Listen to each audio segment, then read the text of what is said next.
Hi, everybody. Welcome to tonight's episode Hello. of Ramblemancy. Um, wow, welcome everybody. First of all, we have a guest. Welcome, Olivia. Thanks so much for being Hello. here. Happy to Um, be here. so yeah. Oh my gosh, there's so many of you. That Hi, is everybody. fun tonight. And we haven't even We started haven't yet. even Oh, well, started okay yet. then. All right then. Yeah. Hello, Gemini Lightning. Welcome. Good to see you. Karaoke Night 69. Thanks so much for a year of subbing. Holy Oh crap. man. That is wild. Geek Outs and Amethyst Cat Lady. Welcome. Thank you. Thank you preemptively, mods. Thank you ahead of time. Um, let's see. Who else did we have? I saw Old Man Wote. Welcome. Walnuts. Hello, Finn. Good to see you. We are. I can see that, Geek Outs. Clearly, people have things to say. The people must be heard. So, before we get started, I have a couple of things to say just to get everybody up to speed on stuff. First of all, because I'm very excited about it, John, Olivia, and I are all wearing the same shirt today, and it is. Yeah, I don't know if you've seen it, but it's this pretty Yeah. cool show that sometimes is on. Freeman, did you really just notice right now? Oh, I can only see like from here up for most of y'all. That's fair. That's fair. But I should have known though, because the sleeve Yeah, and the it's texture of got that the- fabric, it's just so I know. perfect. yeah, the texture of Where's this fabric mine? is so nice. It feels so comfortable against my skin. I'm not trying I to know sell it it- to you or anything. I'm just telling you facts about this No, shirt. it's literally like the true comfiest facts. T-shirt I've ever owned. Like No, it's so Right. comfy. right though. Hey, It's like- Okay, but It really like all is. joking aside, it absolutely is Yeah, super it really comfortable. It's so comfy. No, I'm not shilling at all. No. I work here, but I am not shilling. This is the greatest. This is the single best Yeah. T-shirt Mean. I've ever worn. Yeah. I've like thrown shirts out so I can make room for this one. Yeah. Just, I turned them into masks, you know. Soon, Freeman's closet will just be Infinite Horizon shirts. Yeah. Oh yeah, Exactly. why not? I mean, But anyway, that's not what I was gonna say. I mean, that I was gonna bring it up, but anyway, that's. Let me start over with real words and sentences. So, I'm very excited about this. On our Discord, we have started a new project where we are going to be dropping lore dumps about the world of Infinite Horizon periodically on the Discord. Did you get that? It's on the Discord specifically. The Discord. Where should I check it out, You Lucas? should check it out on the Discord, Olivia. Oh, okay, good. Yeah, I'm glad I know now. There's a command in chat, Lucas. Where does that send people? I think it sends them to the Discord, John. Oh, okay, cool. hey Lucas, which chord is it? Discord, not that It's chord. definitely not Discord, is it? This is some energy we are bringing today. Anyway, the point is that this is We'll call that tape. Anyway, sorry. this is a new thing that we're going to be working on. John's first entry is on the caretakers, which is Yes. very exciting because I love them and they're very interesting. One of my favorite parts of the world that we created. Anyway, you should check out that because they will be coming periodically, and they're all written from the perspective of in-world actual writing. So, like John's, for example, is an excerpt from an academic essay on the caretakers. So there will be others like. I think we talked about there being like blogs. There's gonna like blog posts from in-world from fictional bloggers. There's going to be journal clippings, news clippings. You know, all sorts of cool stuff. I think we even talked about we're tossing around the possibility of a listicle. I don't know. Yeah, like BuzzFeed style. BuzzFeed listicles, article. but- Yeah. Oh my god, I want to help on that one. Is there a clip of that moment I think- before? Guys, Is there... I don't understand how you were so fast at clipping without a mouse. Even like, it's skill. insane. We are very lucky to have as one of our moderators, Geek Outs, the fastest clipping finger in the West.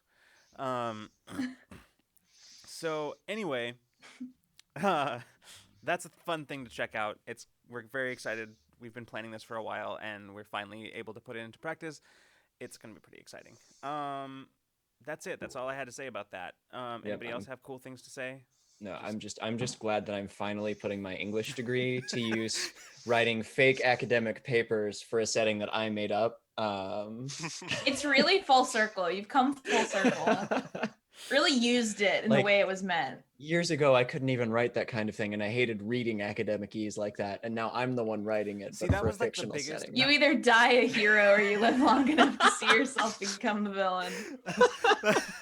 Legitimately, that is how I felt in college, because like I remember having the realization that I felt more comfortable writing writing academically than I did writing fiction, and that was just like a huge existential crisis moment that I had. Like, I didn't know who I was anymore at that point. But Well, one has rules and one has like unlimited options. yeah. Anyway, yeah, I think that's a good place to start the show. So tonight we're gonna be talking about fandoms and appreciating content. And as so what's funny, to address something that Gemini Lightning said earlier in chat, which is that we were gonna have to keep him in line to keep from talking about toxicity of fandoms. And the hilarious thing about that, as I will have you know, that is actually where the seed for this idea, this show began, this particular episode began, as we were talking about a specific toxic fandom, and then somebody brought up, like, that would be a fun Ramblemancy topic, and I was like, maybe a little on the negative side, and then we pitched this instead. So we're going to be talking about that. Not that we're not going to talk about that, it's just that's not the goal. So we're going to do our best not to turn this into Rantlemancy. Unlikely. Nico, welcome, and thanks for subscribing for Okay. a whole year. Oh my god. A whole year. Wow. Well, thank you so much for your continued support. We've basically Oh my got the God. whole mod team in chat right now. I know, it's poppin'. Happy Friday. Yeah. All right. All these swords. All these swords. All right. Well, let's get us started with something that I wanted to say about this subject, which is, John, what do you have to say about this subject? You know, it's interesting, Lucas, that you throw that to me, because you usually throw me under the bus, and in this case, I'm going to throw Olivia under the bus. Olivia, what do you got? Is this going to be the whole episode? It's just us just like refusing to actually start it, and we're just going to toss it to each other? You know, I really think that that's a great question, but I just feel like I can think of a person who would be better equipped to answer it than I would.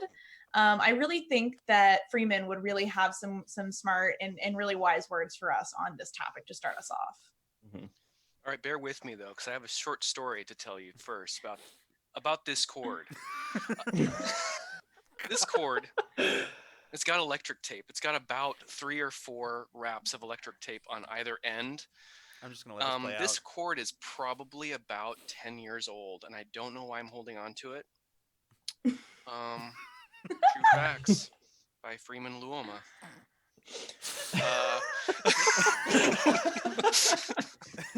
because I feel much wiser. It's because you're a fan of that chord, and it's, yeah, I don't know what it charges anymore. I think it's from this one of my phones. Yes, one of my phones. The cord, or the cord fandom, actually, I have found is pretty remarkably non-toxic. It's been described even as electrifying before. Well, that's all we have time for in tonight's show. We're going. Goodbye, everybody. I mean, usually you lose the fandom for a while, and then you find it again, but it doesn't really work in the same way, you know. Mm-hmm. You know, Yeah. I'll be honest. I actually don't know how to start us off. Yeah. Mm-hmm. I can. I propose we all stare awkwardly at the screen until somebody comes up with something to say.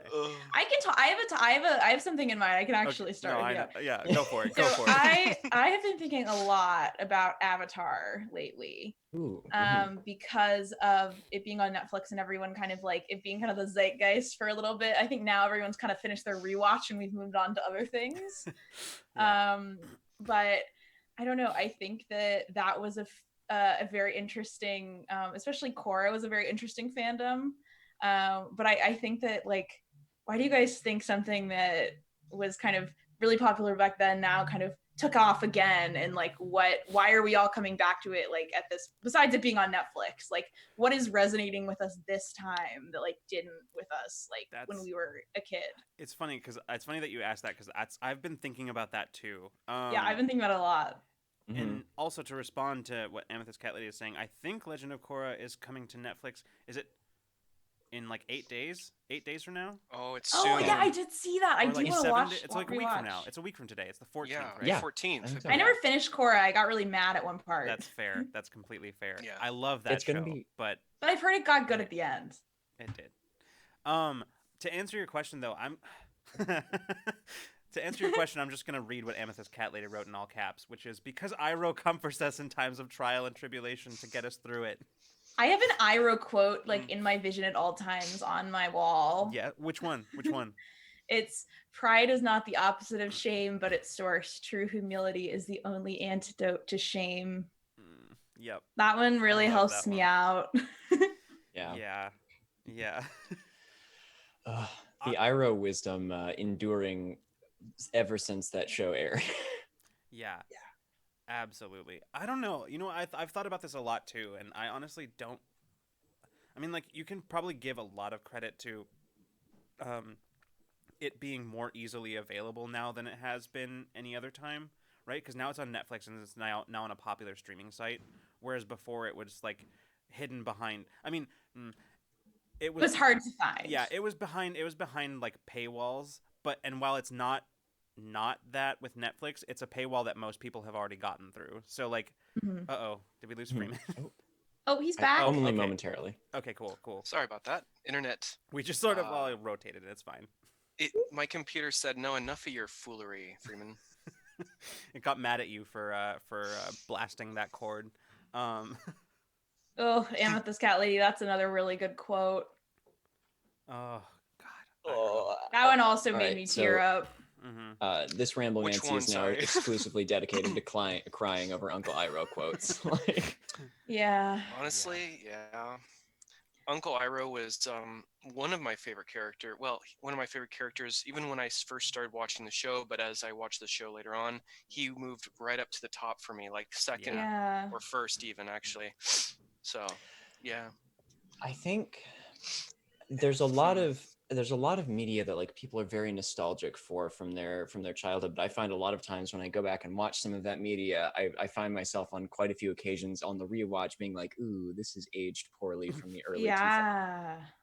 And like, granted I haven't actually completed my rewatch of Avatar from the recent Netflix release, but I don't think that that's a feeling that people are getting with it. Like, I think that somehow it managed to avoid like some of the same pitfalls that that a lot of other media from that time did, and so you get that same feeling of like inclusiveness and wonder, but now instead of experiencing it as a kid for the first time, where you like relate, I think, really with the where it's interesting because I think you really like relate and resonate with the core heroes of the story when you're younger, and then for me, like rewatching it later, I have a different appreciation for it. Almost like the audience has grown up, but the media has stayed the same. And the source media in this case was really, really good.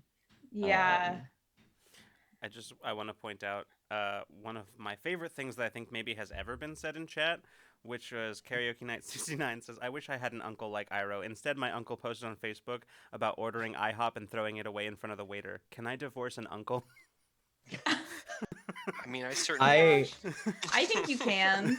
I will start a GoFundMe so that we can hire a lawyer to figure out how to do that for you. Yeah, it's probably one of my favorite comments that has ever been in our chat in the history of this channel. So thank you very much for that. Geek Out says from Michael Dante DiMartino. Oh, it scrolled. Hold on. The sobering difference between watching Avatar in its time versus seeing it now is that life in America looks and feels a lot like life in the Fire Nation, as Aang, Katara, Sokka, Toph, and eventually Zuko experience it. It is a place addicted to its increasingly hollow sense of greatness, and even superiority, steered by a leader more concerned with his own glory than caring for his people. So I don't know, Olivia, does that answer your question?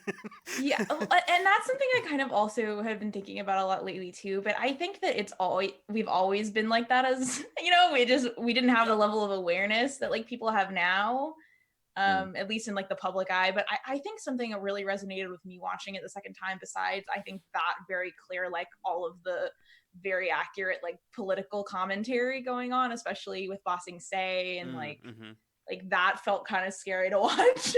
But I think Aang is what really resonated with me rewatching it, because I think that like in lots of media and stories, like the hero kills the villain and like that's the story. And I really like that Avatar is a story that says, no, our hero is someone who like always seeks like peace, and like at the end of the day, like the hero is the one who like finds the difficult solution. Like he doesn't take the easy way out, like he stays true to his beliefs even when like everyone tells him he shouldn't.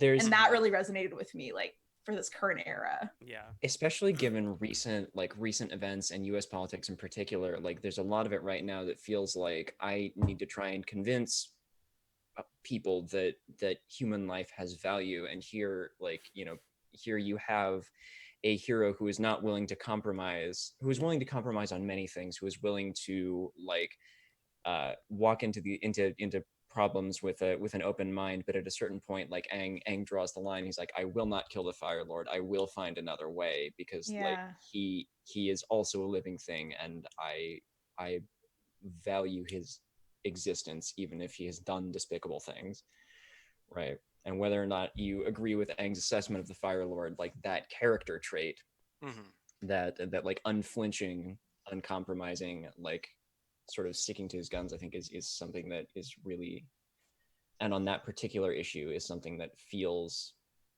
very relevant to our current political and social landscape. Yeah, sorry for starting it out. I thought this would break the ice, guys. Well, it did. No, definitely. Sorry for me. And I just have been thinking about it all the time. Were you gonna say something? I was going to say something about the bending effect that happens at the end too. It's a great way to introduce that particular.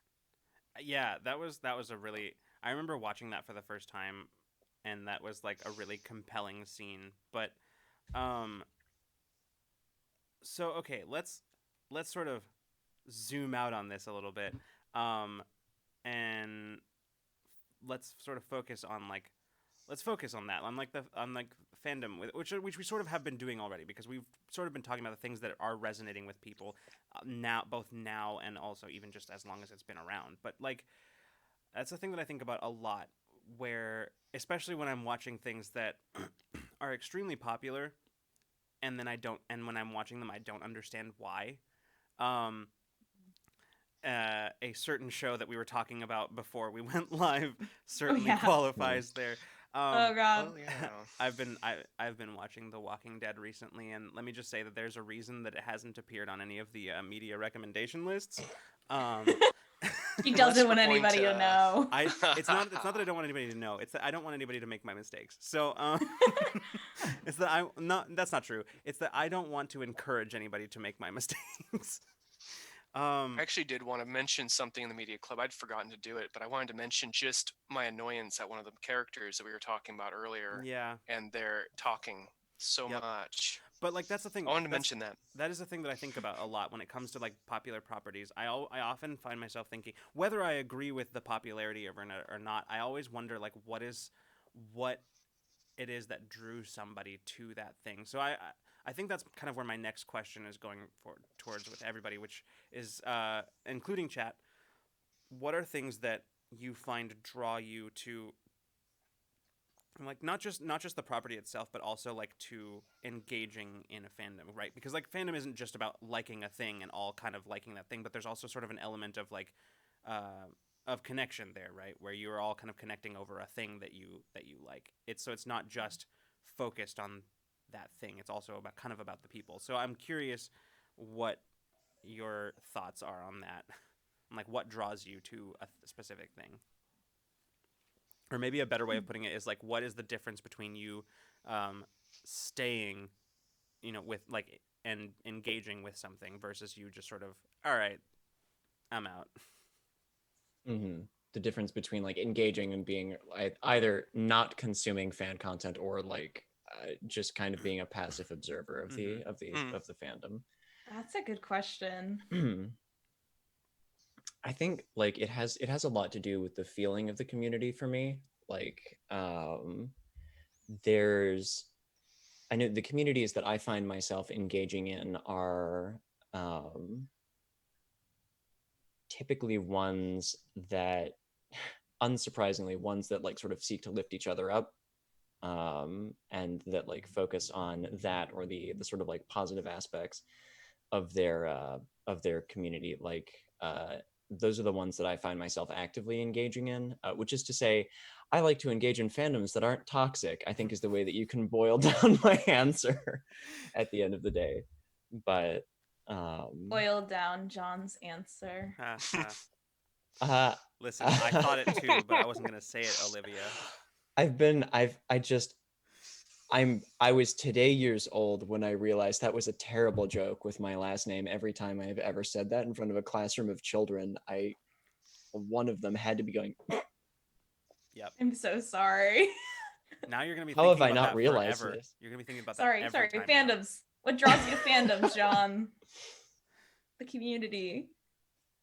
Yeah, I think like just the feeling of the community and how like sort of I think how they interact, if they and not to say that I only interact with communities that are like all sunshine and rainbows. Like every community is going to have like sort of conflicts in it, or like is going to have conversation that like turns kind of sour. But like I gravitate towards communities that seem to handle that well. That where you can both like engage with the media without becoming vitriolic about it. Yeah. Yeah. I'm gonna go through because I was very surprised how quickly there was a bunch of responses in chat. I'm gonna go through that. Ooh, good. Let's see. Gemini Lightning says the people, both the cast and the fellow fans, especially in TTRPGs. I follow people, not tropes / games / topics first, and then I'll actually look at topics when I run out of things that people I follow star in. Okay, so yeah, that's a little bit like what you were saying, John. Just sort of from a kind of a different take on the same draw, I would say. Right, one is Yeah. yeah. I tend to when I finish media, like whether it's a show or whether it's whether it's like a book or something. Like very frequently I'll do this with books, but when I finish them, I'll go search out like the fandom for it, like on wherever it tends to reside, whether it's like on Reddit or like or like seek it out on Twitter or something like that. But or like peruse the wiki.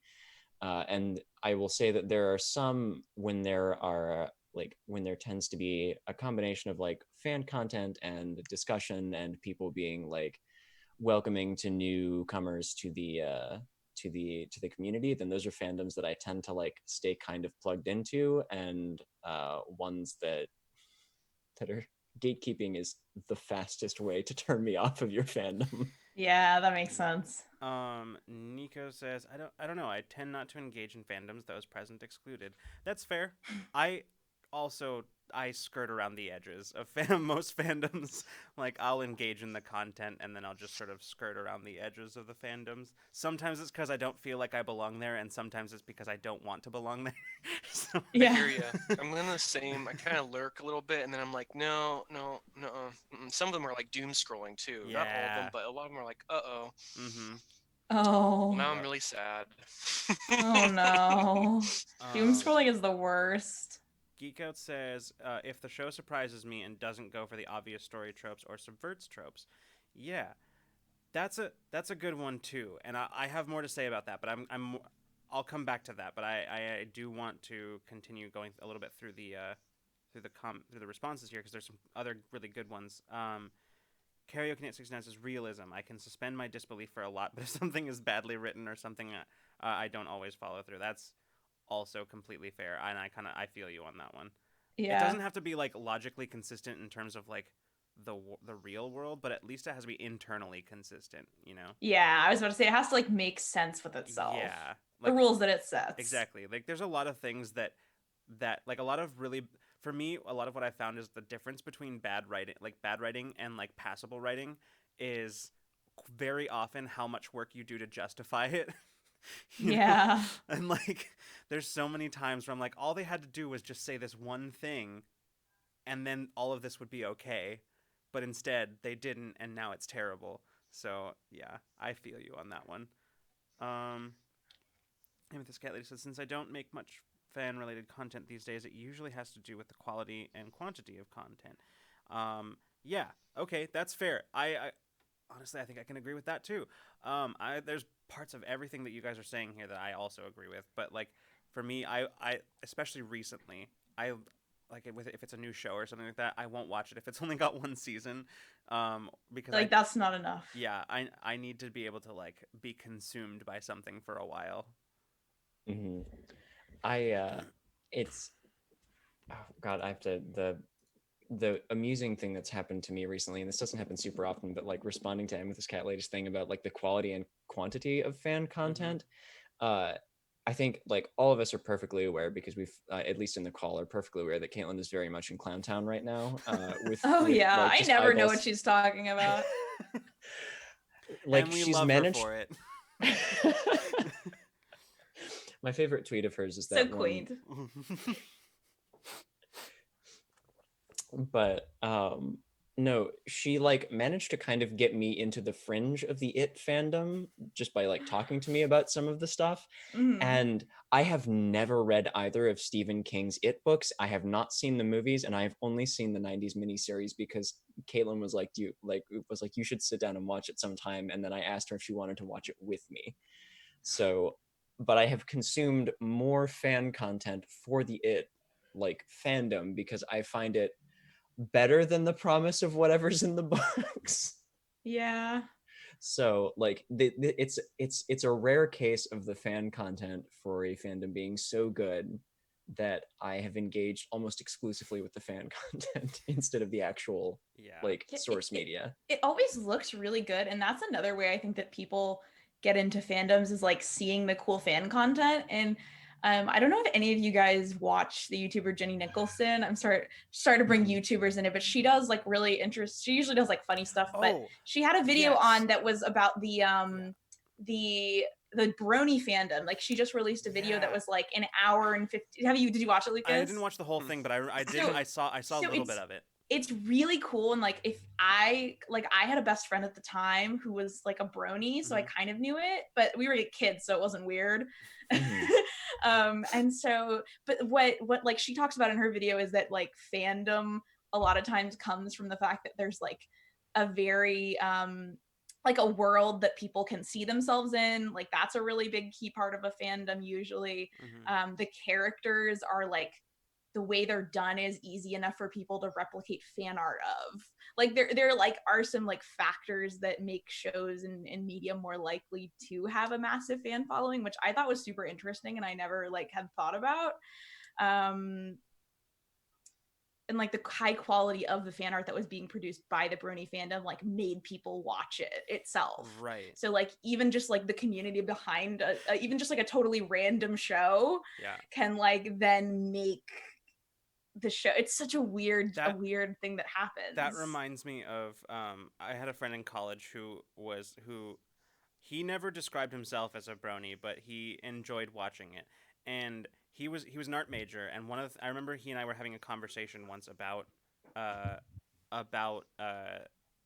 art, and specifically My Little Pony, and he was talking about how like it's like, listen, horses are really hard to draw well, and when somebody can like draw and animate them well, it is just perfect. It just is amazing. And so he like spent like a whole lunchtime just like describing, like explaining to me all of the things that go into that type of animation, and like how you have to, yeah, and basically even just that conversation, I was like, huh, maybe there's some more to this than I thought. And then like, that's all it took. Like he didn't tell me anything about the show or anything like that. It was just that. He was just telling me about like all the things that he liked and understood about it and the things that he got out of it.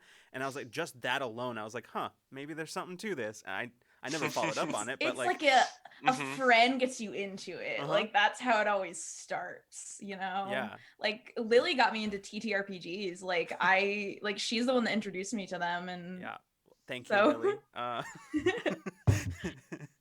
Yeah. Captain Desiree MVP. I'm gonna go back. I see like there's a lot of really good stuff in here. Geekout says, as for fandoms, I avoid fandoms. I've never been to a con, and I want to go to Gen Con, but it's a different thing than like Comic Cons or pop culture cons. I agree. I'll talk about the stuff I like with anyone, and I love talking about stuff my friends and I like together with my friends. Also, a healthy dose of listening to others talk about the thing they are into, but overall, I don't do fandom stuff often. Yeah. Yeah. That makes sense. I'd say that's probably about where I'm at too. I mean, I'll occasionally, like John said earlier, pop into like fandoms of stuff that I've been interested in wherever that is present and just sort of get a feel for what the conversations are like, but I'm no interest in participating in them generally. So, yeah. Because I understand that online is a very... It's a... perilous place to discuss your opinions, and I am aware that I often have opinions about things that vastly differ from what other people think about things, and yeah. That's one way to put it. The people are perilous on the internet. Yeah, so it's very easy to state opinions on the internet and be perceived somehow as telling other people that their fun is wrong. Right. And then it becomes a debate. And for I don't have the eternity. mental energy to like try to figure out, like, to go do the mental gymnastics that it takes to phrase things in a way that won't incur that. So I just don't bother. Yeah. Also, Karaoke Night 69. I know we've talked about this before, but I absolutely agree with you. Z Nation is better. And why? Z Nation is better than The Walking Dead. Why is it better? Because Z Nation did the work to make sure that everything was internally consistent, if patently ridiculous, and they leaned into it being ridiculous. And The Walking Dead tried really hard to convince us that it was something we should be taking seriously, and not doing it. You can't. And also, it is a show where consistency and like internal logic of the show is sacrificed on the altar of pointless drama. And cool zombie gut and well shot, I guess. It's like a 15-minute part of the episode. Did that part scar you too? Because I still think about that all the time. Oh yeah, it's like haunts my nightmares. Wait, which what? Okay. They do have some really good zombie artists on the show. Like the people who do the zombies do a great job. You see the passion. Yeah, like they have a zombie makeup and prosthetics, and also the people who like the extras who do that, who actually play them, fucking phenomenal. Like they have like a actual zombie class that they need to take. Yeah. To be zombies, which I think is cool. I knew that because I watched the behind the scenes. Yeah. Yeah. I used to be a fan.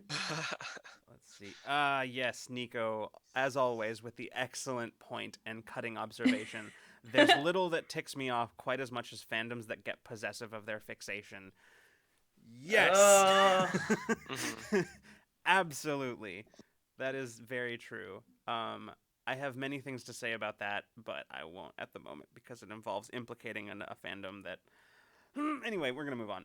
John Numa. Just fill in whatever fandom you think we're talking about. Exactly. It's interesting. Remind me of that comment when we get to Gemini Lightning's question farther down, because I think the two are related.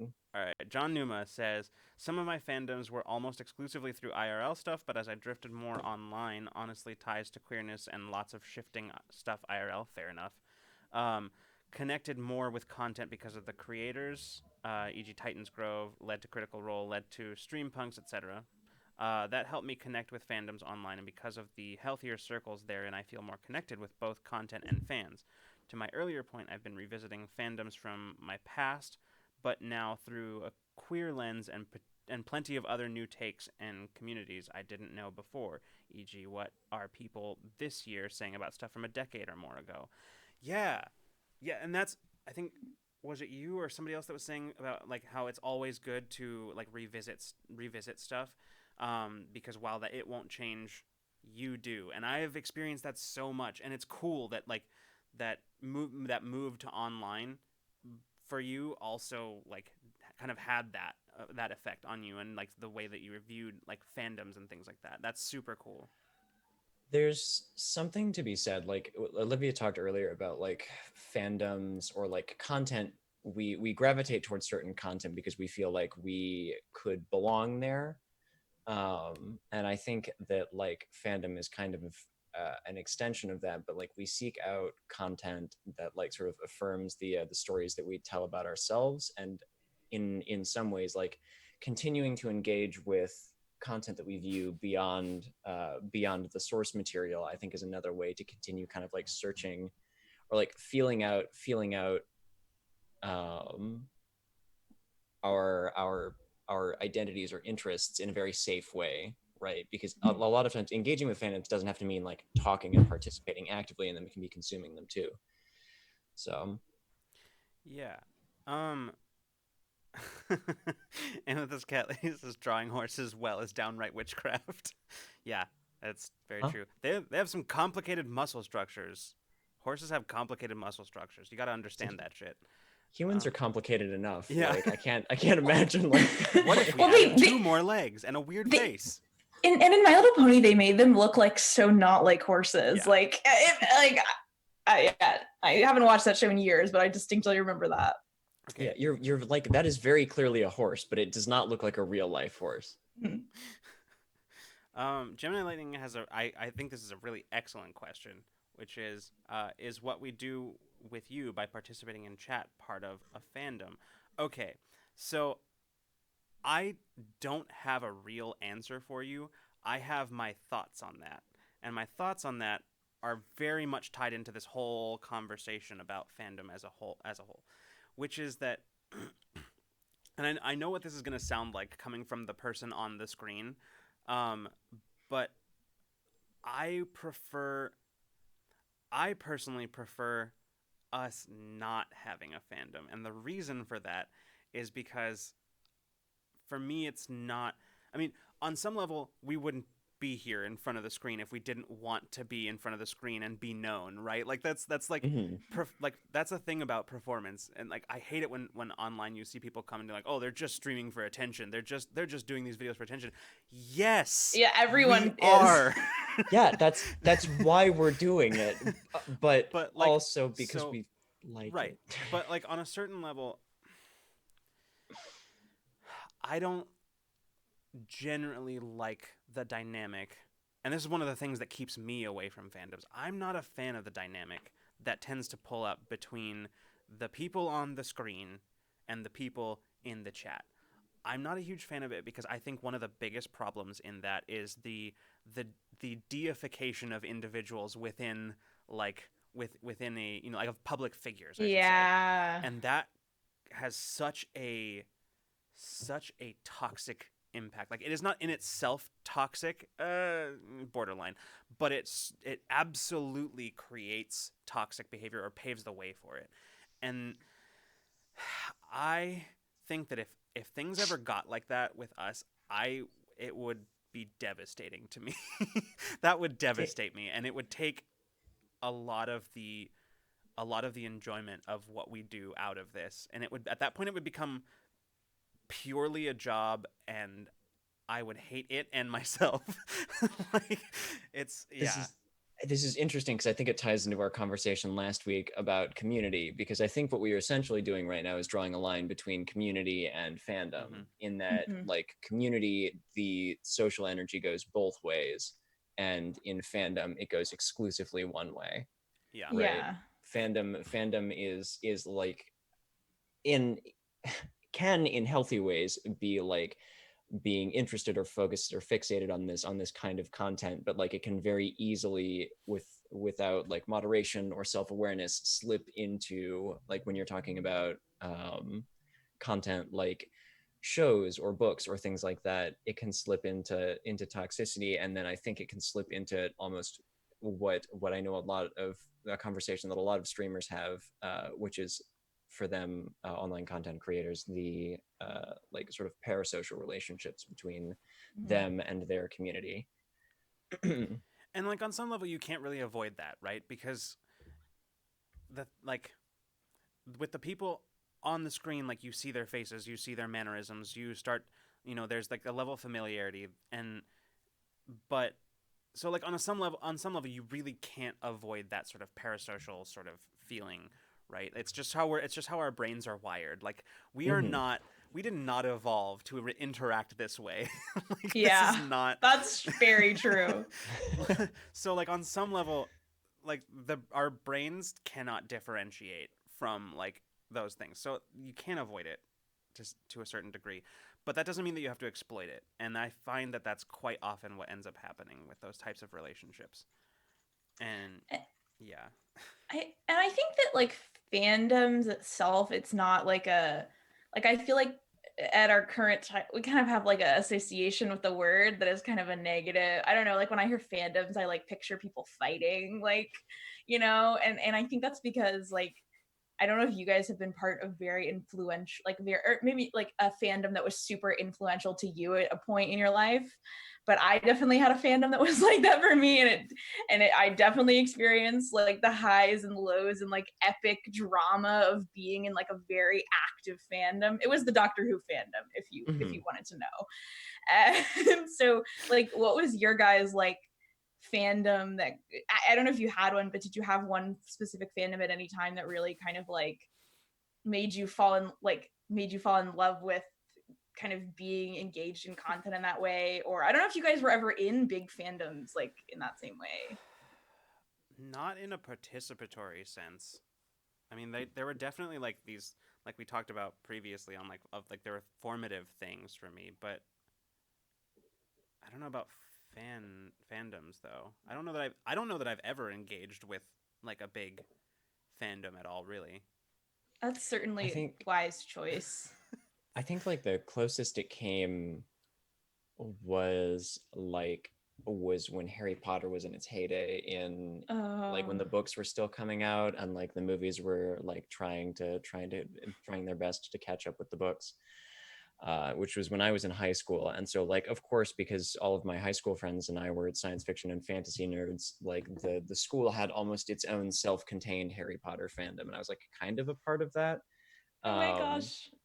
But oh yeah, like going like coordinating costumes with my friends on Halloween so that we could go as different members of the Harry Potter crew. And like, because I kept my hair much longer in high school, and so like I kind of would give it the messy Harry Potter look. Oh yeah, you were Harry, obviously. Oh yeah, and I even had round glasses like back then, so as opposed to the ones I've got now. So John, do you have any photos of this costume?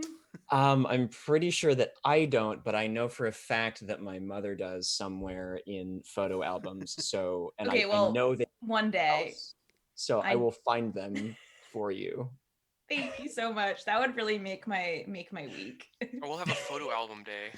Yeah, show and tell Ramblemancy one day. We did. Oh my god, that's so funny because we literally did that after like a Borderlands stream with Bree. It was just me, John, and Bree sharing photos of like when we were like in high school and small children. It was like we sat around for like 2 hours out off stream after the stream, just like scrolling through our Facebook photos. I feel like I have some really damning photos of Caitlin that I don't know why she sent me. Like I didn't ask for them.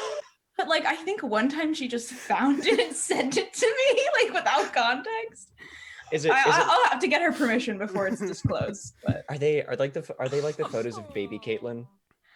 I don't remember. I think they're like, I thought they were like of an awkward age. Mm-hmm. I know. I've seen a bunch of like middle school baby Caitlin. It was probably one of those. Also, welcome to the stream, Spigs. Good to see you. Hey. Yeah, we're talking about fandoms and appreciating content. So I don't want to say that like I think fandoms do though. They're not always like, I feel like there are the highs in them too. Like it's really cool to be watching something live with like hundreds of thousands of people and like all experiencing it together. And I think that is also a driving factor. So it's interesting that you bring that up, because something that I'd heard recently, um, an analysis of the current situation where we're all these different companies basically launching their own streaming services is actually sort of starting to move us kind of away from that, right? Because now not every people are forced to pick and choose which streaming services they're going to have access to, which means that for the first time pretty much since television became a thing, we're not going to be having those experiences. It's going to happen, but on a much smaller scales and kind of spread out all over the place, where there aren't these major television events that everybody's talking about, because it's going to be behind one paywall or another, and not everybody's going to be there. Man. So I don't know. Was it one of you guys? I can't remember who I was talking to. I feel like it was one of you guys about how Twitch is kind of the new public access TV.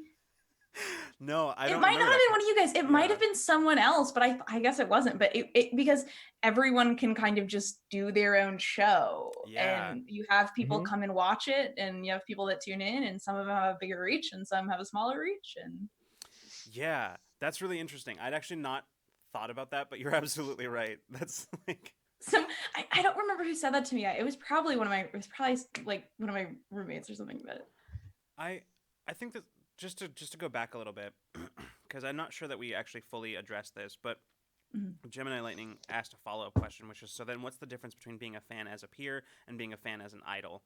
And I think that's an important question to ask, and I don't know that there's one answer there.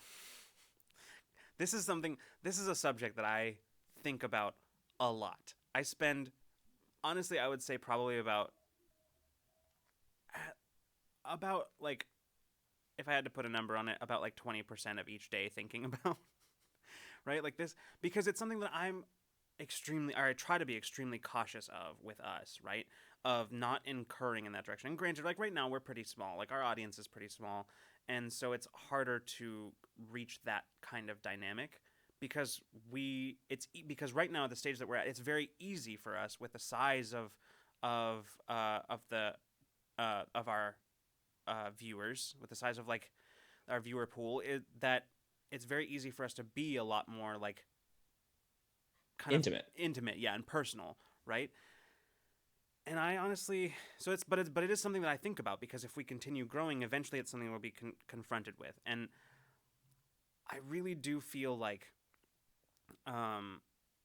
now my model for that is actually the stream punks, because out of anybody that I've any of these sort of communities, similar communities on Twitch, there are some of the ones who I don't feel that way about. I don't feel that they have incurred in that sort of exploitation of the natural parasocial relationships that build up around these mediums, right?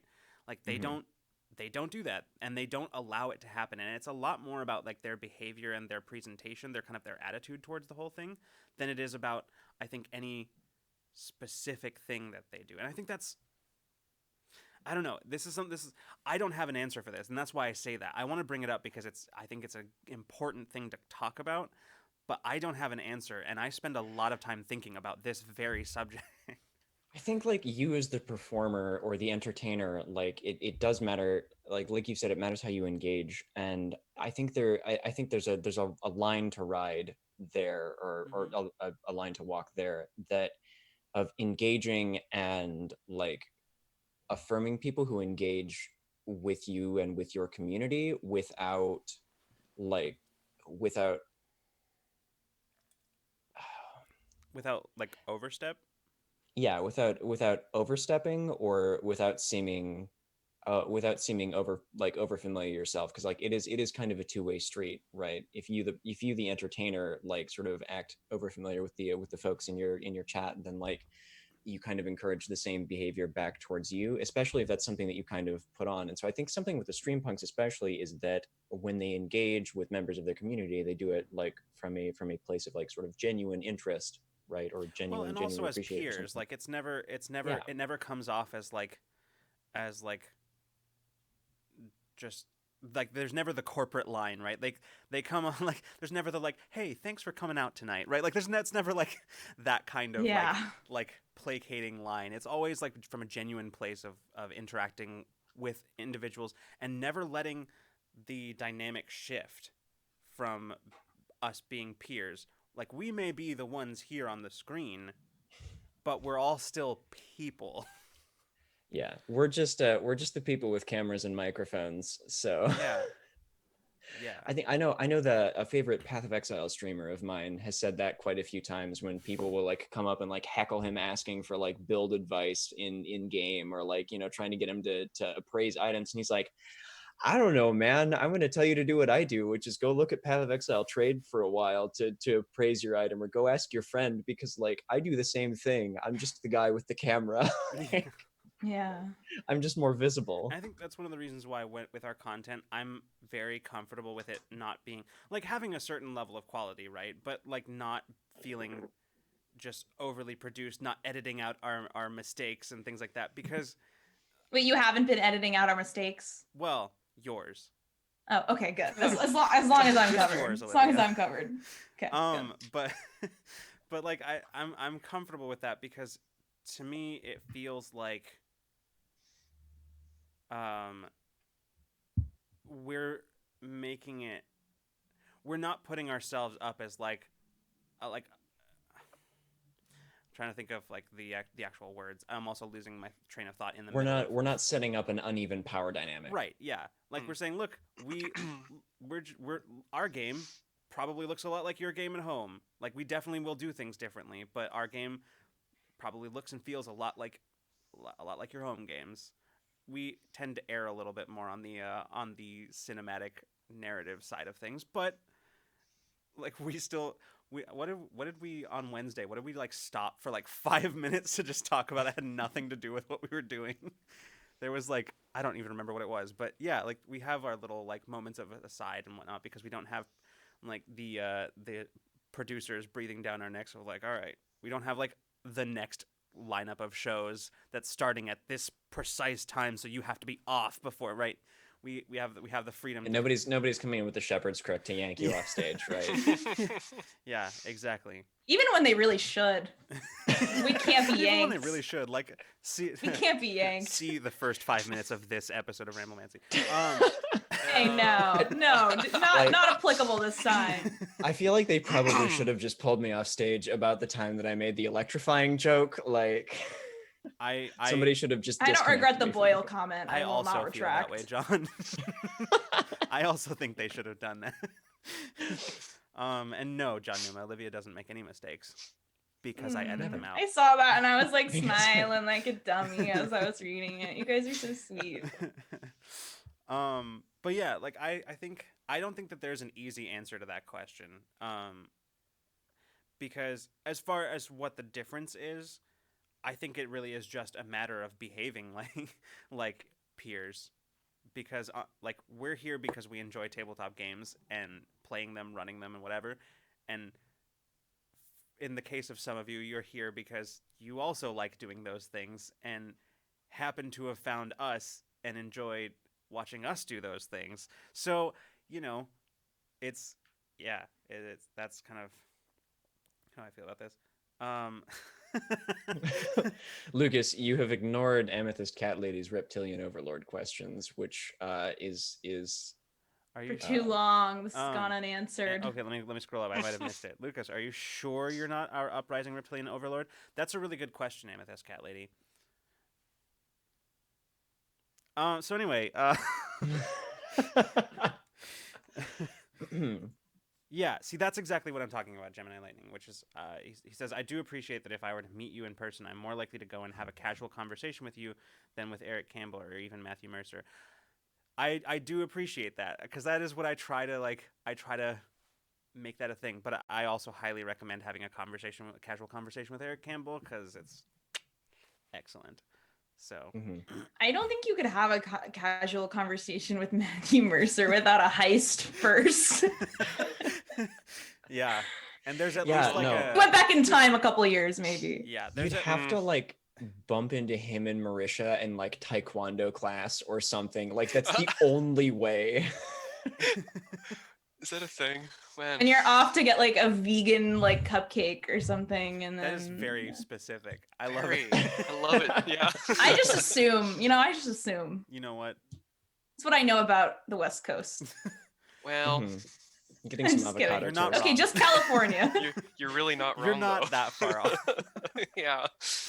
Been there once. I haven't, and it was very evident by how I was describing Seattle weather That was last. so funny. Yeah. That was so funny. I was so on board, John. I was like, yeah, that sounds right. And then John was talking about like, that it's that heavy rain that comes in the end of spring. And I was like, no, John, stop. That's not. It doesn't work like that here. We don't have that. On my old Android phone, I told this to you, Lucas. Maybe you guys, I'm not sure. On my old Android phone, when I would type in Seattle in a text message, Oh, that's right. the umbrella emoji would pop up with rain hitting it. oh my gosh. I forgot about Someone was that. very clever with that. Yeah, that's really Yeah. funny. I'm not shitting Oh you. my I god, shit you not. that's so funny. I know. I Oh my laughed. I God. was like, Very fitting. I thought I was like, Except I thought I not, misspelled though. Seattle or something. Except not. It's not that fitting though, Olivia. Because Really? Does it not rain there often? No, nobody uses umbrellas. Oh yeah, no, that's what I. So No one. I didn't believe that. I had never met. I had probably met people from Seattle, but never like talked about the weather. And I had a professor that was like, we didn't carry umbrellas there, and I That's was how like, you know they're from out of state. so you Exactly. just got wet?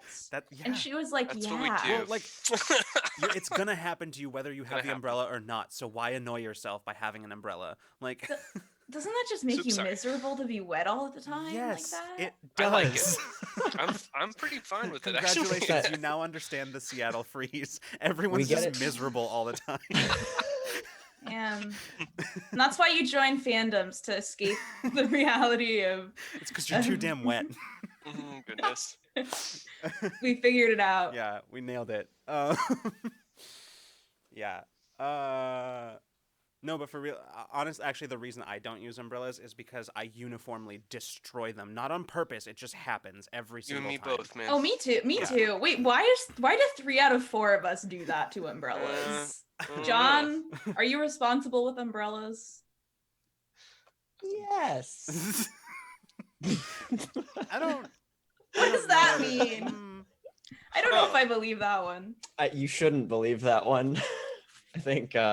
I think we're 4 for 4 on being destructive of umbrellas. I don't try. This is not related to Yeah, fandoms no. at all, but it's an anecdote just from being a tour guide at my college. There were a couple of rainy days where I had to take tours around the school, and like of touring like prospective students. And there was like the first one of these, I took an umbrella. I came back and it was destroyed. The second time, I did the same thing. I came back, umbrella broken. At that point, it started to become a running joke in the admissions office, and I just stopped taking umbrellas on rainy days. I would offer one to the family, and I just would not take one because I knew it was going to happen, and the admissions office didn't have that many umbrellas. So every single time, this happens to me every time. Every umbrella I've ever owned, every umbrella I've ever used for longer than 5 minutes, like, gone. I maybe even like tall ones, like they'd break. Oh, like you mean like the ones that Oh. they put on like restaurant tables or whatever? Well, Or, I like- I don't know about that. Have you I've had broken luck with those those before, Lucas? I have. I mean, This is like I our don't know if it door was only situation. me. Wasn't only me, but I definitely look. All I'm saying is we've owned several, and we no longer own them, so because they all broke. Man. Hey, you don't really need an umbrella if you have a good pea coat. That's true. That is very true. Actually, yeah, that does explain why I got away with not owning an umbrella most of my time at Luther, because I do have a very nice pea coat, and I just march There you around in go. that. The only downside to that is that like if it snows really hard or something, then like your room smells like wet pea coat for the rest of winter. This is so. now the umbrella episode of Ramblemancy. I know we're just like this is just talking about like Umbrellas. we somehow I feel like Spigs walked in here and was like, oh yeah, I'm part of the Umbrella Academy fandom, and that just like subliminally told us like, all right, it's time to talk about umbrellas. I have no idea what that show's about. It has nothing to do with umbrellas. I'll tell you that right now. Wait, Gemini What? Lightning's onto you, John. John has a voodoo collection of you all where all he does is break your umbrellas. Oh, Gemini Lightning, shh, they're on to me. Sorry, I've been bad at reading today. I don't know why. Yeah. no worries. Okay. So how about those fandoms? Any train of thought I had on that matter has taken off. I know. So You were late for your train because your umbrella broke, so the train of thought took off. I'm gonna stop. no. You know? I love Shark Boy and Lava Girl. Wait, where did that come up? Where did that What? come from? You said the train of thought. That's in Shark Boy and Lava Girl. And I haven't seen that. My bad. Yeah. I haven't seen that at all, actually. Because they're like, we've lost the train of thought, and then like a physical train flies by, and it's like, I'm like, I think about that movie a lot. It was very formative to me. Huh. Fair. I feel like it was for me too, but like I also don't remember it, which is weird. I don't think I was like weirdly in love with. I guess not weirdly. I saw that this is common. I was weirdly in love with like Lava Girl, and I think that's a common experience. Mm-hmm. Yeah. So, question, then, how do you appreciate? We've talked a lot about fandoms turning toxic or like unhealthy dynamics in fandoms, and we've kind of talked around this. But how do you appreciate media without it becoming toxic? I have a thing to say about this, and I'm going to say it now while John Numa is still here in the chat. But which is one of the things. This isn't really about me appreciating things, but it's about this becoming. Anyway, it's related. Is seeing reactions to the stuff that you make as a content creator is probably the best thing ever. It is the best. I single out John Numa because he's been watching Infinite Horizon and reacting to it on our Discord. Oh yeah. And it's wonderful to see every time. It is because like when we're there, like I try to keep away. I glance at chat from time to time when we're actually running it, but I try to keep away from chat just because it's distracting to me, like almost anything is. Thank you, ADHD. And so like I try to stay present and in the moment as much as possible, so I don't get to see the live reactions in chat. And I used to, when we did Dungeons and Dorm Rooms, I used to watch the episodes after and like you just kind of click through them and like skip through them and like read chat after the fact. But I don't have the time to do that anymore with Infinite Horizon, so I don't get to see that. So seeing the live reactions or seeing the reactions after the fact from John Numa is just excellent, and I love it. And because it makes one of the things that we said when we first started all of this is that if even one person connected with or enjoyed the things that we were making, then we had succeeded. And now it's just excellent to see that that it's not just one person. And to get that direct feedback. So I will say, from the perspective of someone whose content is being appreciated, that's certainly a way, and it's a great way, and I love it. Okay, I'm done. Moving on. Somebody answer the actual question John asked.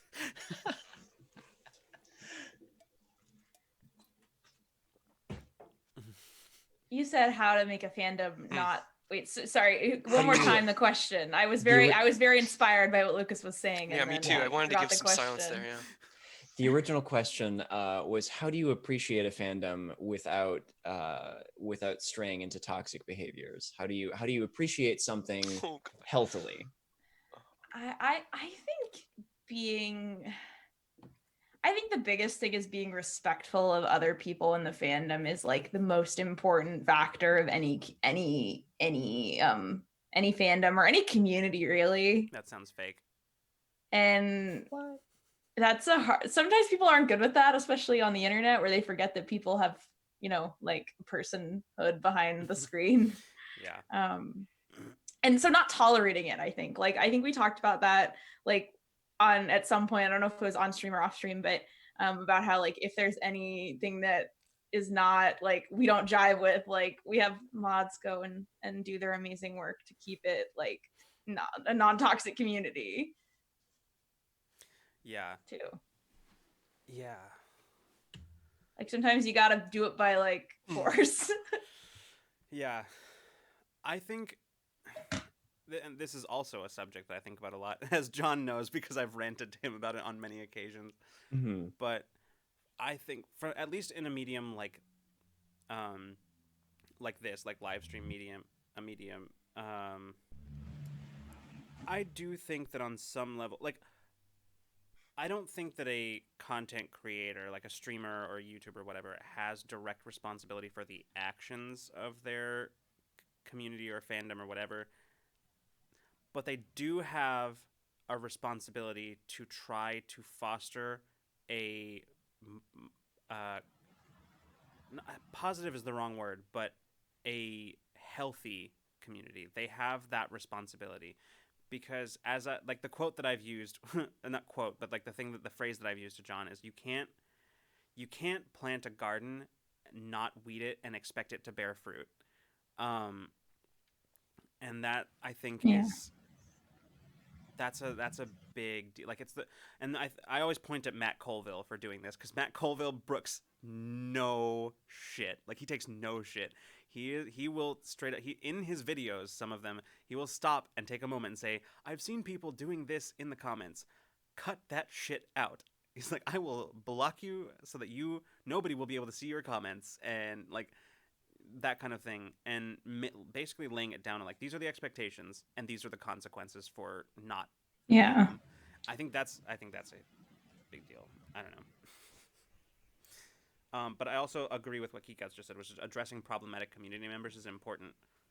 And yes, that is also important because that is basically it's the same thing as what I'm just talking about. It's setting a precedent for the space that you want to create.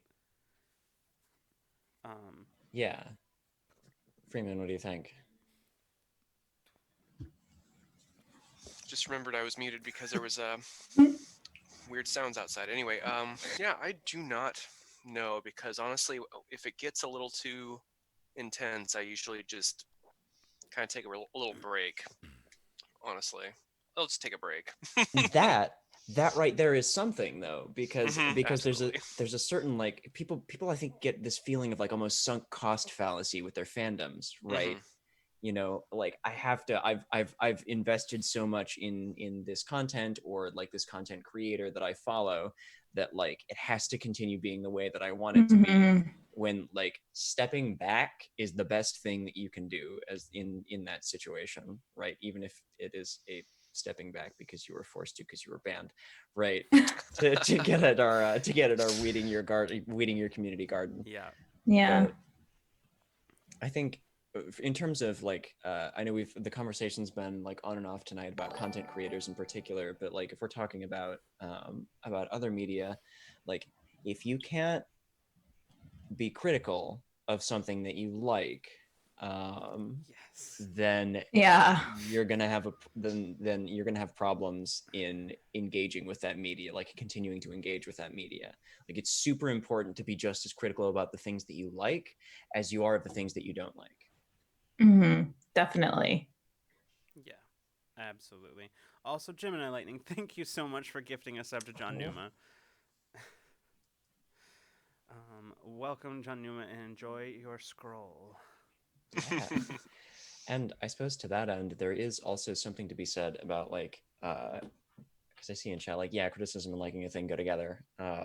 It's important to like to recognize, and I see this especially on like online platforms. Like it's really easy for people to construe what they like how they're engaging with media as criticism when it's really kind of just like complaining or saying like I don't like this because it wasn't the way I wanted it to be.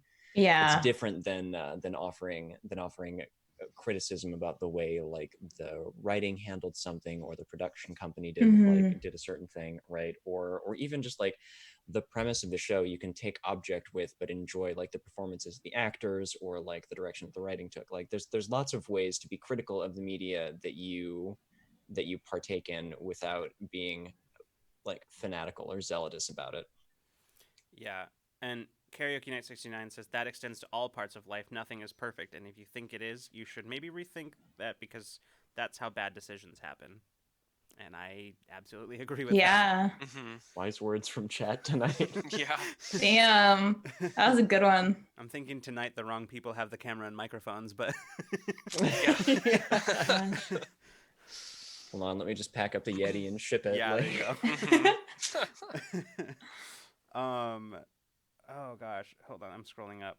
John Numa responded to what I said by saying, my reactions in Discord are my own way of building up the fandom, pardon the word, for Infinite Horizon. I've observed the growth of Critical Role and seen how fan art and reactions were part of its growth. As a mod in the Clear Skies fan Discord, it's something we actively work to foster, so I'm paying it forward, so to speak, even while I'm just plain enjoying it. Oh, I love that. Well, yeah, that's excellent, and I really, really appreciate it. I mean, I know we all do, but I won't speak for everybody. I'll just say that I personally really appreciate it, because let me tell you, a lot goes into those, and I know like it's kind of a cliche to say, like, to bring the whole like iceberg analogy, but like it really is just the tip of the iceberg. The show itself, it really is just that. So yeah, it's always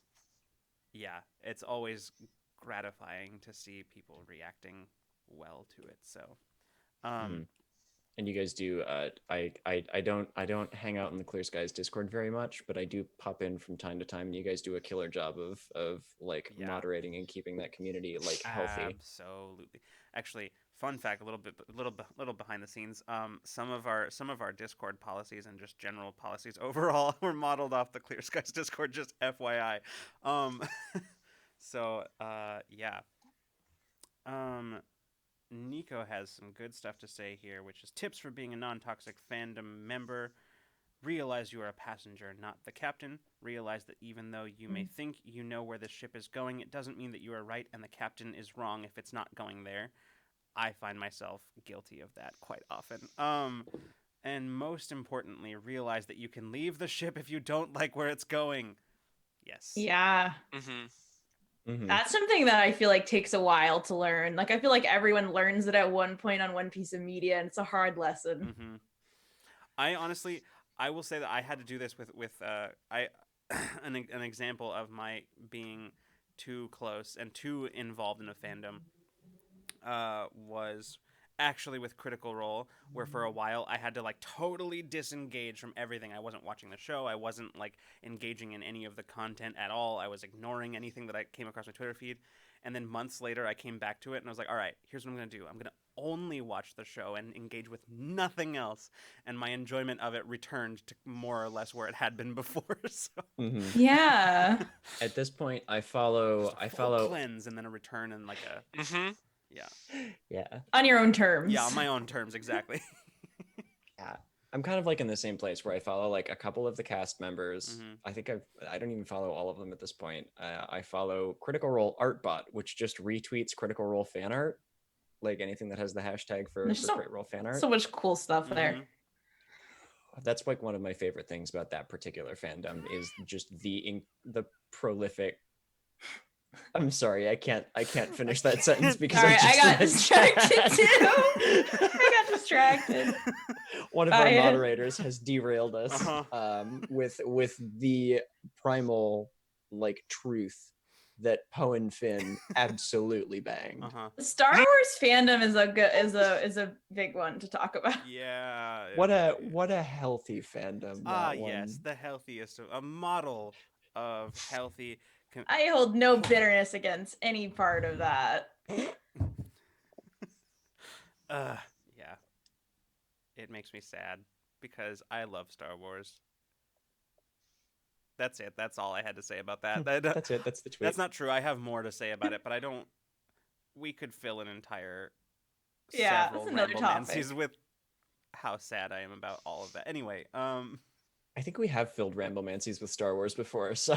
Well, yeah, but we tried to keep it mostly focused on Star Wars and not about the things that made me sad about Star Wars.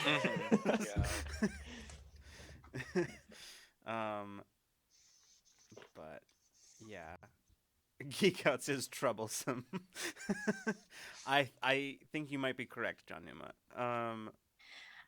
I think that that's like such a funny example of like fandom like totally like taking a totally different spin on something like the actual like media piece itself. Yeah. Because like that was something that was like there in the text, like people saw it, and so it's just really interesting to see. Like I love when like fandoms make something a thing that's actually like good.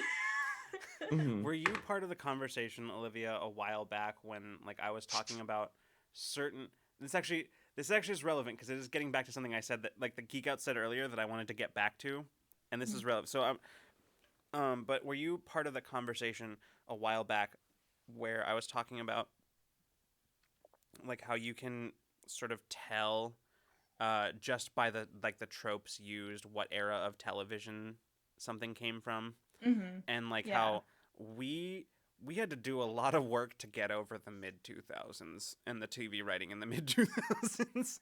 We had to do a Yeah. lot of work to get around that. But like the biggest thing for me in that, and this is where I'm Smallville comes to mind. God. I tried. I really did. I tried, and I just couldn't. I couldn't get through the first like 5 or 10 minutes. Oh, of same that. for me, but Yeah. just like as a piece of as an artifact. Yeah, but this kind of goes back to one of the things that Geek Outs was saying earlier, which was about hold on, I know it was relevant to this subject, but I need to scroll up so I can find it. But or maybe I'll just talk and I'll happen upon what it is. But it's essentially like the type of like about subverting tropes. That's what it was, about subverting tropes in writing and that kind of thing. Because one of the tropes I'm very glad that we have sort of started to move beyond. We're not quite there yet, but we've moved beyond it. Is like the idea. So love triangles, but specifically love triangles with a will they won't they. Boo. Yes, the will they won't they needs to go. That must be relegated to the trash bin of television history. And the reason, the way tying this back into what we were talking about is the so often those where the like the where, because it's usually almost invariably like a woman who is now choosing between two different men, and there's the one that is very obviously who is supposed to happen but has more but here's bonus points for has more chemistry with the one it definitely isn't going to be. Bonus super extra bonus points if the two men have more chemistry than Yeah. Which is the case that we arrived at with Star Wars, in which like between the writing and the performances, like those two clearly had way more chemistry than the actual canon ship. Like, Yeah. Yeah, absolutely. the other thing that I was just thinking of, and this is just because I actually I watched a conversation about this recently in a Lindsay Ellis video that I was watching on YouTube, I think. That was about Game of Thrones in particular. Yeah. And That's a good one. Yeah, and subverting tropes and subverting Speaking of toxic fandoms. Yeah, oh my god. And speaking of like the sunk cost fallacy and your own like fandoms that you are in, like anywhere from season 5 onward is basically sunk cost fallacy with Game of Thrones. I've watched this much. They're just setting me up, right? But no, like the I'm really just kind of paraphrasing what I saw there, but it's there's this relationship sometimes, especially now, where the reaction of fans is very like immediate and present and visible to content creators, that that like there can be this urge to like outsmart your fans. That Westworld comes to mind. Yeah, I think that was another one that she mentioned. Like it's it's this problem where like if somebody gets like there are tens of thousands or hundreds of thousands or millions of people who are engaging with your piece of media. If you are doing the work as a writer on that piece of media that you should be doing, odds are that somebody's going to guess it, right? Because that's that's just how like building a cohesive narrative works. And so that's an example I think of a content creator almost like engaging in a weird way with their own fandom, like, uh-oh, somebody figured it out, now I have to change things so that I can outsmart my fans, so that the element of surprise is preserved. Yeah. And it definitely it prioritizes like the cheap like reveal over a genuine like satisfying end usually. Yeah. Mhm. I don't mind being spoiled about some things in shows, because surprise is not like you said, cheap thrills are not the only source of emotional weight in stories. Like that moment between characters is still going to be a powerful moment, or that plot point when it happens is still going to be incredibly powerful. You know, there's not, maybe there's not the shock when I see it the first, like as I would have when I see it the first time around. But you know, there's a reason that we content is still good the second time we watch it, and we know what happens then. Mm-hmm. Okay, sorry, I'm resisting the urge to talk about how Anakin Skywalker was treated in the prequel trilogy. Okay, moving on. Urge suppressed. I was gonna say respond to something that you just said, John, and it was about the oh, about that. I've been feeling this way within the last like maybe like 7 or 8 years, that I've been feeling there's kind of a trend.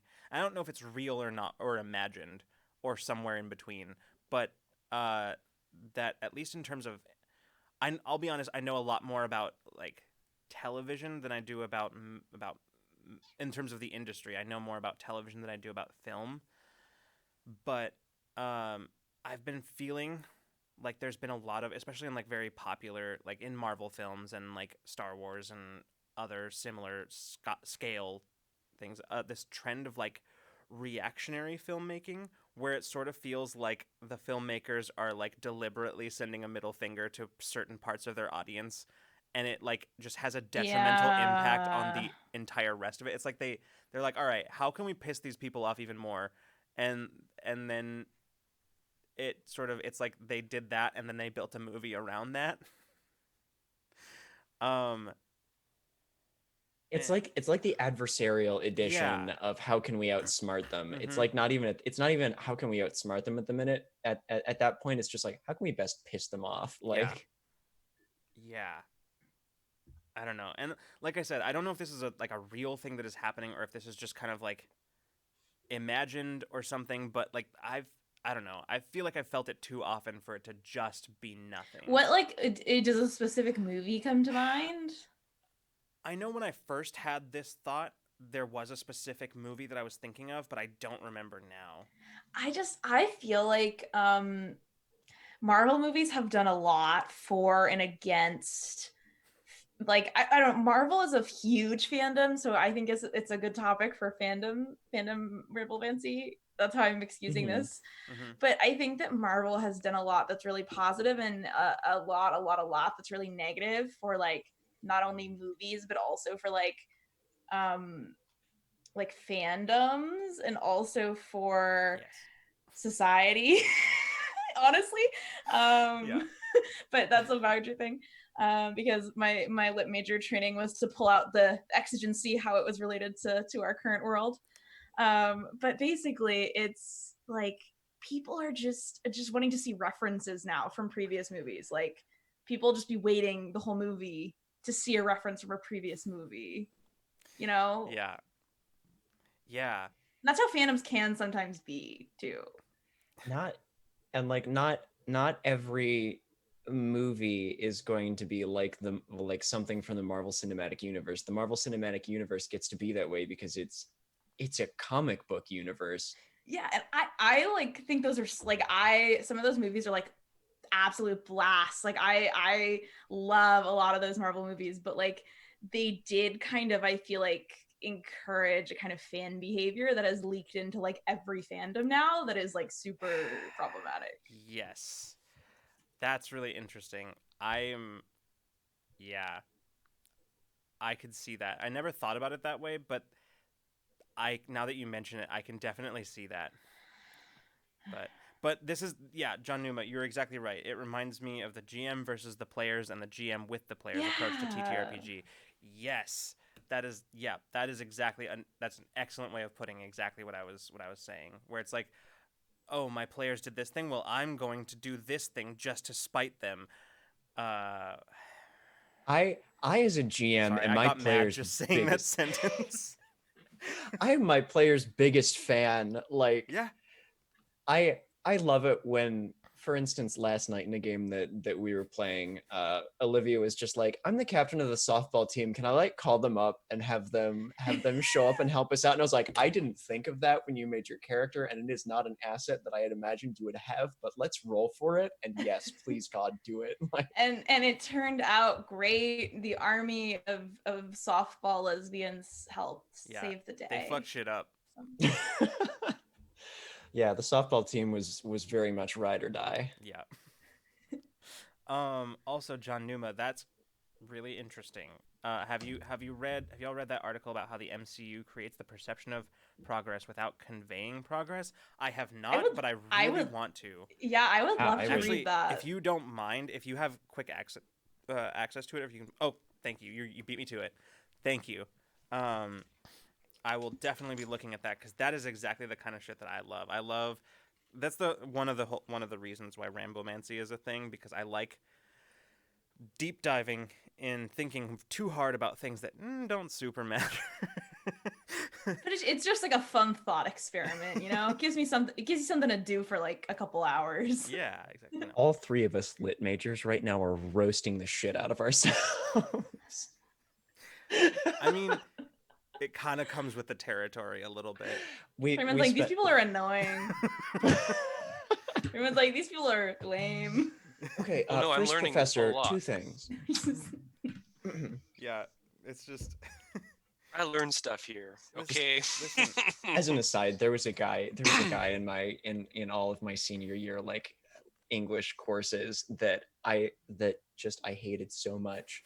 And he was an ed major, and I feel sorry for whoever has this guy as a teacher for the rest of their life as an English teacher. It's going to be bad. I don't usually speak that way of my colleagues and peers, but oh boy. Oh, and no. I have a fight or flight response anytime somebody says 2 things, because every single time that he contributed to discussion, he would raise his hand and say, first 2 things. Just one of those types that just likes to listen to himself just, talk. Not know things, please. Why was it always 2? I don't know. I don't know. He couldn't pick which thought to express. No, but for real though, he just wanted to seem like he had lots of things to say. I think. If you're somebody who studies English literature and just not English literature, English literature, and other like similar sort of things, you have it kind of comes with the territory that you must roast the shit out of whatever you're doing, or else you become that guy who sits alone in coffee shops and brings typewriters with him, brings a typewriter to a coffee shop. But yeah, you got to keep your ego in check. Yeah, you got to do that. I do it a lot. I have to. You have to, or else you become that guy.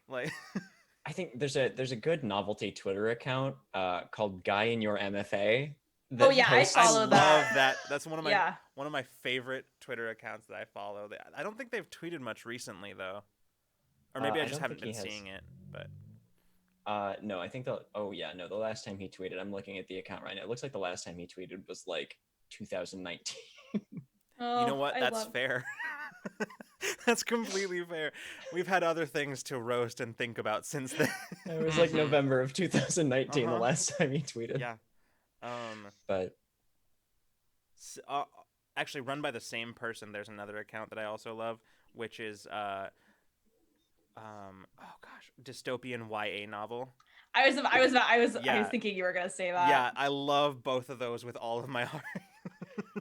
As someone who was very into YA literature, no one go look for it, but I had a book YouTube channel. It was She says it was a big deal. No one go look for it. She says live on Twitch. I know. I think the reason I say that is because I think I privatized everything, so I don't think there's anything to see. Fair. So I felt comfortable.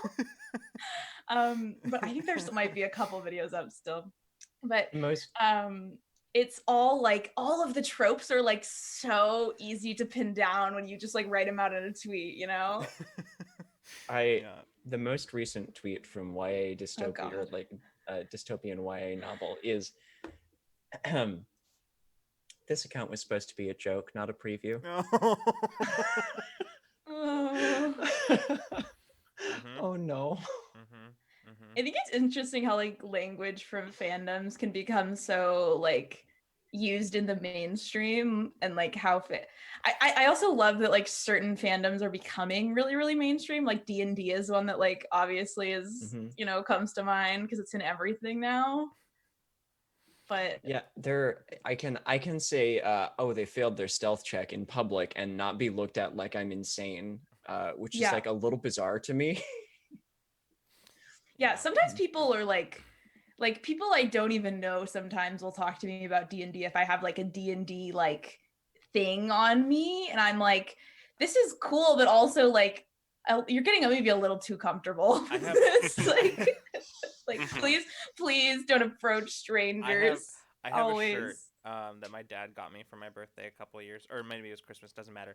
It has like all the different like polyhedral dice on it, and it says Carpe DM, and like I was I wearing love that. I was wearing that while I was like in town. I was getting a sandwich, and there was like a dude who. God. Oh, hey, is that what that says, John?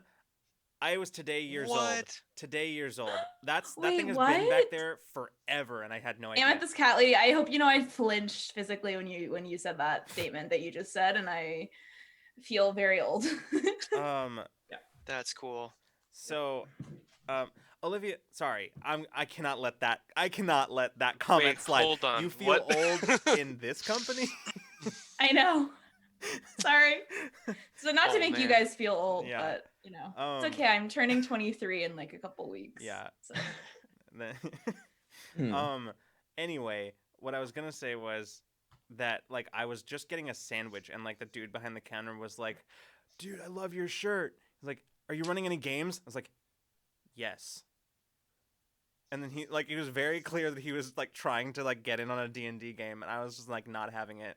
Not because I thought it was not because I thought Yeah, it was, who would do that? not because I thought it was like presumptuous or anything like that, but because it was just like it I was did not come prepared for this. I didn't come prepared for it, and also Yeah. like I do too many things, and my groups are overflowing as they are because there are so many people that I want in my games, and I don't. Yeah, I have to. I have a hard enough time fitting all of my like regular close friends Right. into my I TTRPG. know. It's so hard to schedule. That's the worst thing about being into TTRPGs. It's impossible to schedule Yeah.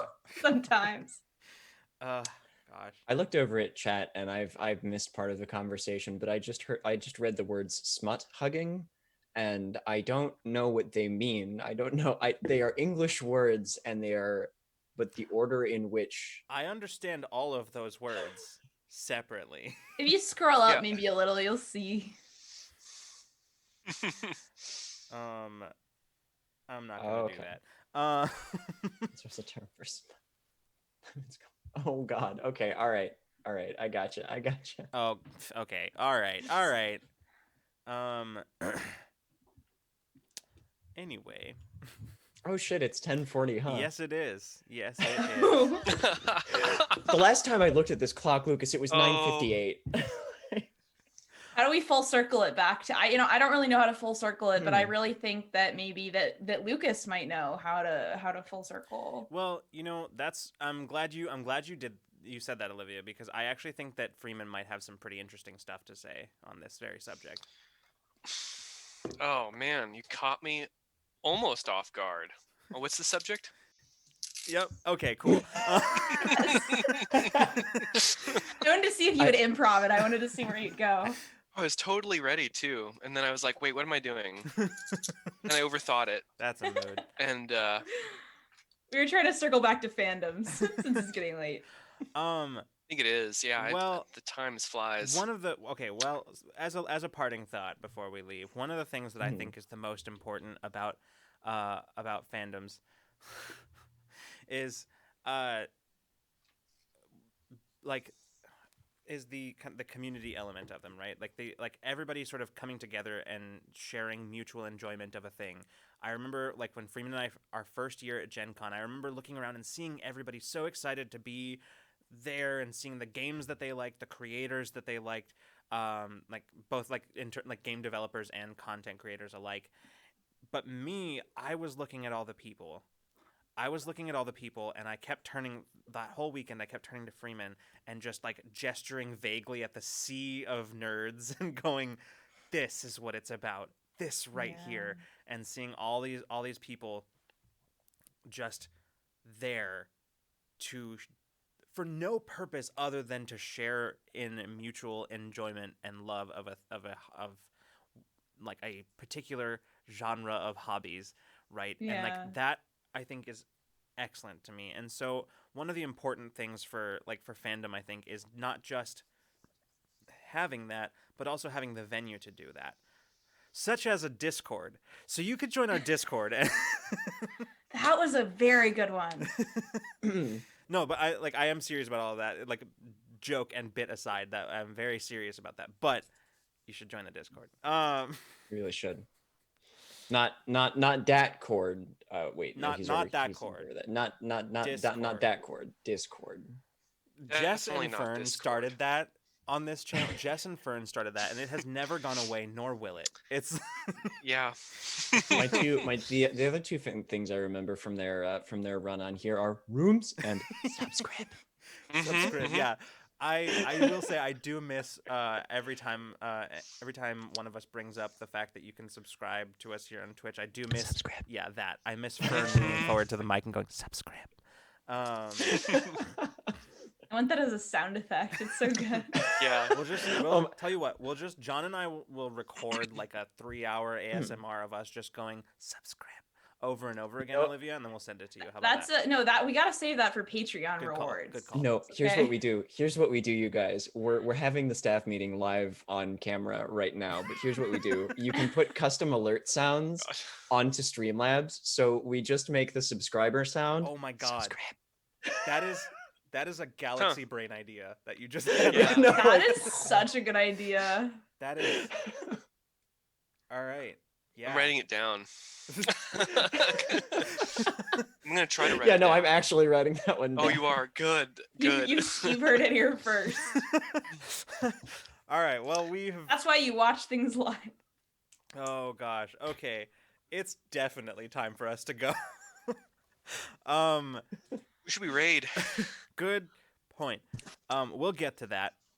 If y'all have suggestions about people who are live right now, I will take them. But while I am waiting for those and also looking at my own, I will say that in all seriousness, now is as good a time to join our Discord as any, because if you have had any interest in Infinite Horizon at all, whether you've been watching it or not, or just maybe wanting to and haven't gotten around to it, we are going to be slowly, over the course of the next indefinite period of time, releasing data entry, like data codex entries, which is little lore snippets about the world that John, Caitlin, and I have homebrewed for this campaign.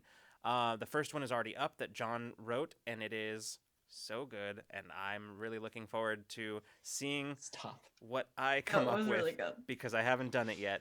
It's a work in progress.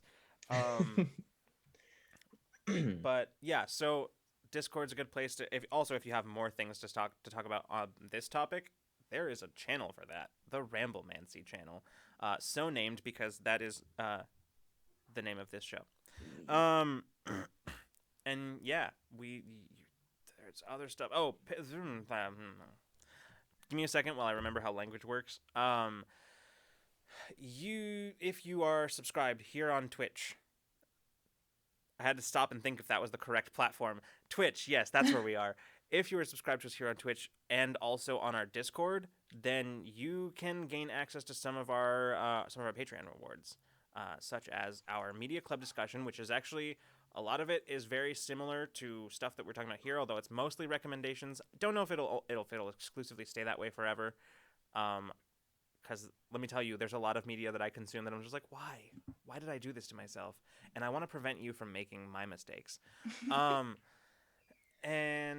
also our tabletop tool chest, which is largely geared towards GMs and world builders, but is also very useful if you need writing prompts, character ideas, things like that.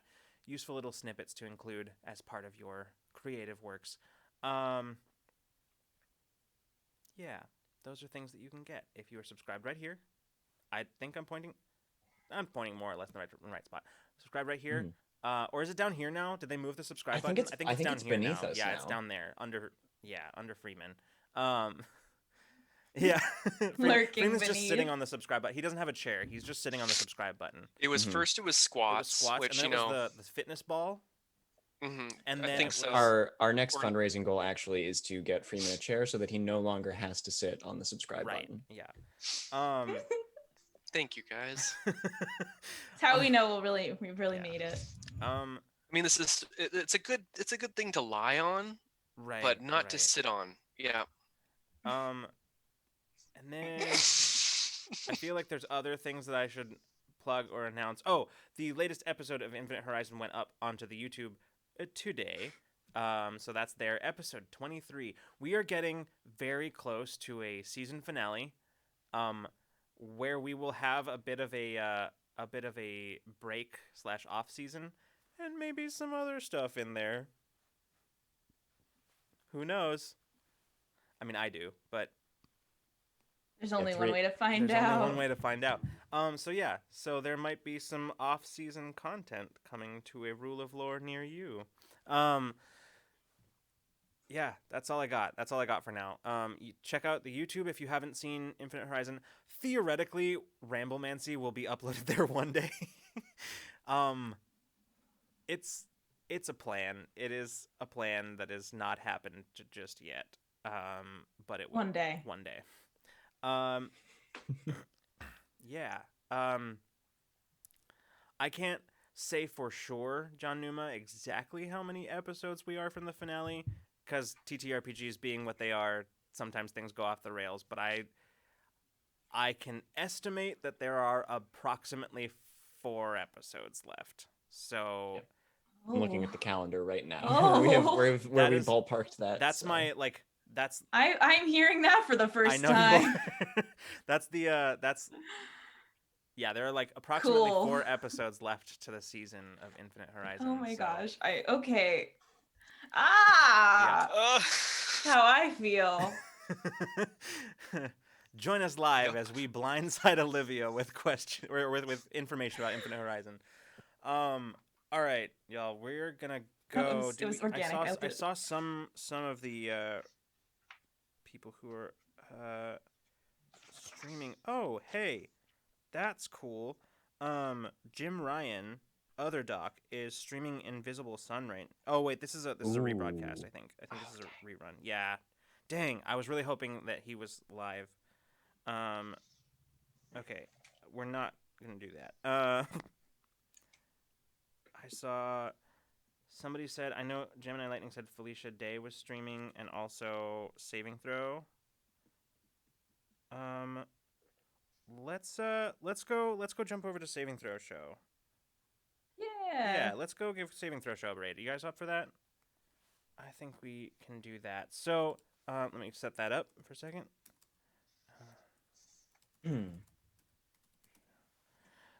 Okay, so a reminder, tomorrow we will not be having a Saturday stream. John and I are taking that time to play test some other games and decide what we're going to be playing next on the channel. And then we did confirm when our next Borderlands stream is on Saturday. That's right. So we have our next Borderlands stream is the 29th. Is that what you said? yes, Yes. last Saturday of the month, Bree's going to be joining us Yeah. again for another chaotic evening of Borderlands I'm very 2. excited about that. So. ooh, it's gonna be awesome.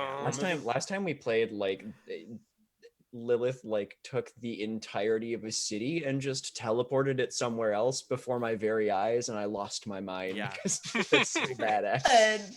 That sounds awesome. Yeah, so that'll be fun. All right, yeah. So everybody, if you get your emotes ready to send some Rule of Lore love in the direction of Saving Throw show as we go raid them. Hopefully, assuming I spelled everything correctly. Yeah, there we go. All right, everybody, we will see you next, probably on Wednesday for Infinite Horizon, but if not, we will see you the next time you decide to come roll with us. Good night, everybody, and good zone. night. Olivia, thank Thanks you for so much for hanging. joining us tonight. Of course, happy to be invited. All right. Good night and good zone, everybody. Good night.